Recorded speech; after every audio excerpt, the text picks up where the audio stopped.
James wants to mention what is it? A medically retired logger? Corby. Corby. And my nickname for him was Corby Ringtone because Corby and I, my ears ring all the time. Okay, Corby had this problem, and he recently, had a surgery that hopefully fixed it. He felt a lot better than last time I talked to him. He bought me a shot of Pendleton. First, he asked me, he's like, "What kind of whiskey you buy when you want to buy a good whiskey?" I said, "Well, Maker's Mark." He said, "That's what I buy when I want to really appreciate a shot of Pendleton." So he got us a half a shot a piece of Maker's Mark. He's like, "Okay, keep that taste in your mouth." And then he got a shot of Pendleton for each of us. And he said, "Okay." And yeah, the Pendleton was like the nectar of the gods compared to. What is Pendleton? It's Pendleton a bourbon. is made in Pendleton, Oregon. It's a bourbon. It's better than the Bullet bourbon. There's these combat veterans from Iraq. Yeah, and Bullet Afghanistan bourbon. Yeah, that have Bullet bourbon. Very good bourbon. It's a lot better than that. Pendleton is really good. It's an Oregon whiskey in just west or just east of the Cascades. The Cascades is this real rainy, snowy mountain range that's a couple hundred miles from the Pacific coast. When you go east of that, you're in the high desert. So that's where the whiskey distilleries are in Oregon and Washington, at least two of them that I visited, on the dry side. In the eastern part of the state, which is dry, the western part of the state near the coast is really wet. Corby befriended me. We shot some pool together. We're both the two least competent pool players at the dive bar. And he was a logger. He was one of 7 brothers. I know Daniel, who's 6'8", is his younger brother. Corby's just my size and even skinnier. He's a little bit taller than me, skinnier. A little bit younger than me, I think, by a couple of years. Something happened to him logging and he got hurt. So he's medically retired. He had other rough jobs. Like he worked at an aluminum processing plant and watched some guy's feet get burned off, and the guy ran off on the bony stubs. I mean, he just got like some nightmare. I don't know why I'm laughing. It's horrible, but he lived out of his car with his 8-year-old son when he was a logger in Montana during the winter. Nice. And they had to take a bath in a river, like on the Canadian border. And I mean, it's just the guy's got some good stories, but his best story is how him and his brother Daniel also became foster brothers. Oh, great. Okay. Yeah, it really happened. So Corby goes to Shimmers, which is a strip club across the street from the dive bar. Oh, boy. The dive bar is on Foster. This girl likes beautiful young stripper, 10, 15, 20 years younger than Corby. What could go wrong, right? So they end up living together. Well, you're quitting your job, okay. Woman. So Corby's brother Daniel works at the Portland Fruit Company, right across the street where I used to buy my produce. He's walking across the street to the bar to meet Corby. Now, Portland this year when I left after only a couple of months, there was already like 30 pedestrians killed by motorists in Portland.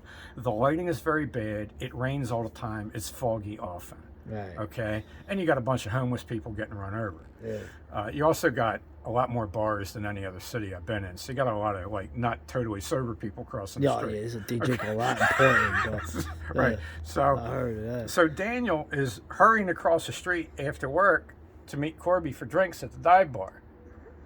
And somebody's speeding. They make a hard right turn off of 82nd Street onto Foster, and they hit him doing 40 miles an hour. He should be dead. His heart should have stopped. Oh. Okay. He flies down the street. Half of his liver gets blown out. Nice. Okay. And I've held Daniel's hand sitting at the bar while he's recounted this to me. And he's also drunk with the first cop that responded to this one time. The cop told him, "You should have been dead." Well, he was in a coma for a couple of weeks. He eventually comes out of it. He loses half of his liver. The doctors say never drink again. So he's like, okay, I'm not going to drink for a year. Okay. So his liver grows back. He gets a clean bill of health. Nice. So he's like, hey, Corby, they just put in that crosswalk for me. for me, Right. okay? Because I got hit there. You got hit and a lot of there. people have been killed there. So I want to celebrate the opening of this crosswalk by you and me going out on Friday night and staying out till Monday morning. That's okay? right. We're just going to drink, right? Big brother, little brother, old brother, young brother. Okay. So they do it, you know. And Corby's like, okay, babe, you know, I'm going out with my brother Friday night. Okay. So they drank for 3 days. He comes back on Sunday night. He's like, Corby has this great grating voice, like gravelly voice. Right. Okay. He's like, what the fuck? All my shit's on the porch and this is my place. Uh-oh. Okay. Well, his girl, this beautiful stripper's at the door, and she's like, you know, you ought to leave because I already called the cops and I told him you beat me. He's like, what? What? I mean, this is my place. You told him you right? beat? Right. You should beat her right now, for real, after that. So 3 of Portland's finest show up. And Corby's like, wait a minute, there must be some misunderstanding. Oh, you know, God. and she's already got the photos of like the bruises on her, like the hand marks on her thighs and everything like that. Yeah. And he's like, look, guys, she's a stripper and she's very good at what she's doing. It's a contact sport. You know, I mean, that wasn't me. I've been out getting drunk with Daniel for like the past 3 days. I just got home. I got an alibi. Well, the cops beat the shit out of him. He ends up in the hospital for 6 weeks. Fucking pigs, bro.